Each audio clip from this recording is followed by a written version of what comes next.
भोला बड़ी उम्मीदें के साथ उन 4 सिक्कों को लेकर मुखिया के पास जाता है। भोला दौड़ा दौड़ा जाता है परेशान होकर मुखिया के पास।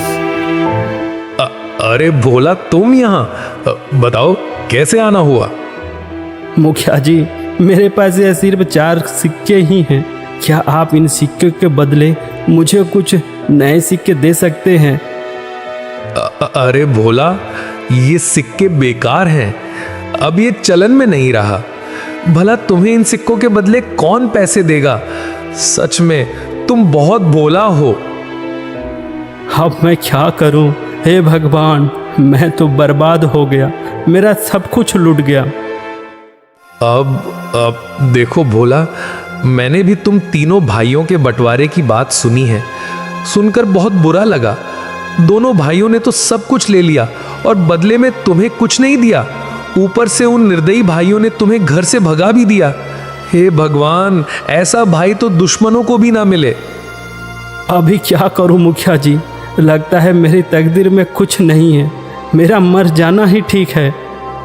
तुम्हारी दुख मुझे देखा नहीं जाता भोला, पता नहीं क्यों। वैसे तो मैं किसी के ऊपर दया नहीं करता, फिर भी तुम्हारा दुख देखकर मेरे जैसे कठोर दिल भी आज पिघल गया। एक काम करो भोला, कल से तुम और तुम्हारी पत्नी मेरे खेतों पर काम करो। मैं जितना मजदूरी दूसरे मजदूरों को देता हूं, उससे ज्यादा मजदूरी मैं तुम दोनों को दूंगा। वैसे भी तुम्हारे पास अभी कोई काम नहीं है। हाँ मुखिया जी, मैं आपके यहाँ काम करूँगा, मेरी पत्नी भी काम करेगी। ठीक है भोला, तो फिर कल सुबह से खेत पर काम के लिए आ जाना। और ये तुम अपने सिक्के अपने पास ही रखो, शायद यही तुम्हारी 4 रुपए की तकदीर वाली निशानी है। भोला उदास होकर वापस अपने कुटिया पर आता है। भोला की पत्नी रास्ता देख रही थी। भोला अपनी पत्नी के पास आकर सारी बातें बताने लगता है। अब यही दिन देखना बाकी था, अब हमें दूसरे के खेतों में काम करना पड़ेगा। हाय रे मेरी किस्मत। अब देखो पद्मा, तुम ज्यादा ज्ञान मत दो, हमें काम मिला है, कल से काम पर जाना है। इस तरह दिन गुजरता गया। भोला और पद्मा अब मुखिया के खेतों पर काम करने लगे। रोजी रोटी का एक जरिया उन्हें मिल गया। खेतों पर फसल लहलहाने लगी। अरे भैया, इस साल तो हमारा फसल बहुत अच्छा हुआ है। हाँ भाई, इस साल तो बहुत ज्यादा फसल हुआ है, इस साल बहुत आमदनी होगा।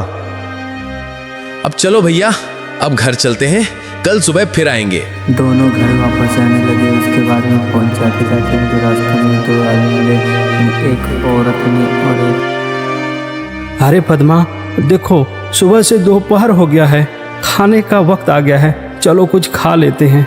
वैसे आज खाने में क्या है पद्मा? घर में जो भी थी रूखी सूखी सब ले आई हूँ, जाकर ठूसो। थके हारे भोला और पद्मा दोनों खेत के एक किनारे में बैठकर खाना खाने लगते हैं। अरे पद्मा, क्या हुआ? तुम अचानक खाना क्यों बंद कर दी? नहीं नहीं, कुछ नहीं, मैं तो बस ऐसे ही कुछ सोच रही थी। क्यों पद्मा, क्या हुआ? बताओ भी। देखो ना, हम कितना काम करते हैं सुबह से लेकर शाम तक। ऐसा कब तक चलेगा? क्या तुम्हें नहीं लगता कि हमारा कोई संतान भी हो जो बुढ़ापे में हमारा सहारा हो? हाँ पद्मा, बार बार मैं भी यही सोचता हूँ, पर क्या करें, यह सब हमारे हाथ में नहीं, यह तो ऊपर वालों के हाथ में है। पता नहीं किस जन्म की सजा भुगत रही हूँ। भगवान ने तो हमसे मुंह मोड़ लिया है। बेघर होकर हम भटक रहे हैं। हमारे भाग्य में कुछ नहीं, न कोई संतान, न कोई जमीन जायदाद। हाँ पद्मा, अब तो भगवान पर भी भरोसा उठने लगा है। भोला और पद्मा दोनों बातें कर ही रहे थे कि तभी वहां अचानक एक चिड़िया आकर बैठ जाती है। अरे अरे, ये देखो तो, यह तो एक चिड़िया है, हमारे पास ही आकर बैठ गई। लगता है इसे भूख लगी है, हमें इसे कुछ खाने को देना चाहिए। हाँ पद्मा, तुम इसे कुछ खिला दो, शायद भूख के मारे यहाँ आ गया होगा। पद्मा ने उस चिड़िया को कुछ चावल देती है। चिड़िया कुछ देर पद्मा को देखती रहती है, फिर चिड़िया उस चावल को खाकर उड़ जाती है। चिड़िया भोजन खा के उड़ जाती है। अब चलो पद्मा, घर चलते हैं, शाम भी हो रहा है। भोला और पद्मा दोनों खेतों पर काम करने के बाद अपना कुटिया पर चले जाते हैं।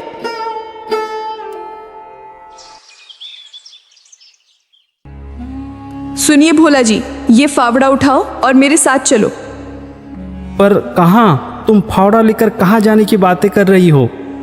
ज्यादा सवाल जवाब नहीं, मेरे साथ चलो, आज कुछ जरूरी काम करनी है। क्या? कोई जरूरी काम? वो भी इस वक्त रात को? हाँ जी, आज हम वो काम करने जा रहे हैं जिसे आपको पहले ही कर लेना चाहिए था। पद्मा के कहने पर भोला फावड़ा उठाता है। दोनों पति पत्नी अपने उस खेत के मेड़ पर आते हैं जो उन्हें बंटवारे पर मिला था। पद्मा, यह तो हमारा मेड़ है और वहाँ पर जो फसल लगी है, जहाँ पानी भरा हुआ है, वह तो मेरे दोनों बड़े भाइयों का खेत है और हम जहाँ खड़े हैं यही हमारा मेड़ है। इसलिए तो मैं तुमको यहाँ लेकर आई हूँ बुद्धू। और सुनो, आप इस मेड़ को अभी के अभी तोड़ दो। ये क्या कह रही हो तुम? इससे तो मेरे दोनों भाइयों के पूरे फसल बर्बाद हो जाएगा। बिना मेड़ के भला खेती कैसे हो सकता है पद्मा? ये समस्या तुम्हारे भाइयों का है, तुम्हारा नहीं। हमारा मेड़ हमारी मर्जी, तोड़े या रखे। अरे वाह पद्मा वाह, मुझे पता नहीं था, तुम तो बड़ी होशियार हो। अब मुझे समझ में आ गया।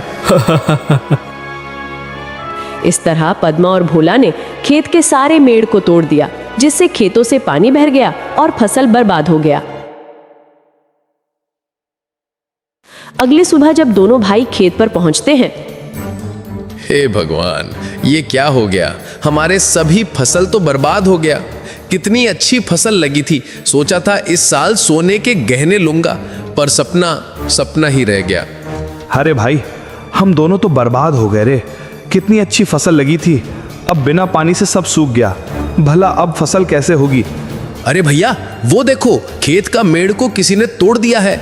जब मेड़ ही नहीं है तो खेत में पानी कहाँ रहेगा और हम सिंचाई कैसे करेंगे? जरूर ये काम भोला का होगा। जरूर उसने होशियारी की होगी। भीमा और लल्लन दोनों रोते हुए घर को आते हैं। घर आकर अपनी पत्नियों को सारी कहानी बताने लगते हैं। अरे ये क्या हो गया? देखो जी, मेरी बात सुनो। अगर फसल बर्बाद हो गया है तो कोई बात नहीं, हमारा आम का पेड़ तो है। हाँ, तुमने बिल्कुल सही कहा, पर अभी आम पकने को कम से कम 12 से 15 दिन और लगेगा।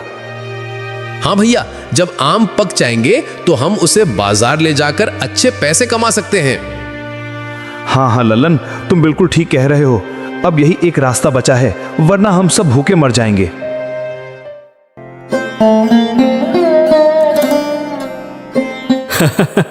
अरे पद्मा, तुम तो कमाल कर दिया, मेड़ तोड़ दिया। जैसी करनी वैसी भरनी, ये उन्हीं के कर्मों का फल है। सुनो जी, आज रात हमें और एक काम करना है। अरे पद्मा, इस बार क्या करना है?